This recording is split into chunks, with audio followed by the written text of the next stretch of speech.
আপনি যে কাজ করছেন আপনার কাজ কিরাম লাগছে ভাই? ভাই কাজ কিরাম লাগবে, কাজ কিরাম লাগে তো বুঝতে পারছি নি। হাতে করে সিমেন্ট বালি মাখাই তারপরে যে পাইপের ফাঁকা বন্ধ করছে, পাইপের ফাঁকা বন্ধ করতে করতে নিজের ফাঁকাই বন্ধ হয়ে যাচ্ছে। তাই নাকি? বিদেশ আসি 8 মাসে হলার কেমন অবস্থা হয়েছে, 2 বছর হয়ে গেল বিদেশ আইছি, এখন কিস্তি শোধ হয় না।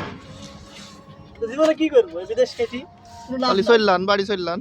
বাড়িতে কি করবো, বাড়িতে কি করে খাবো?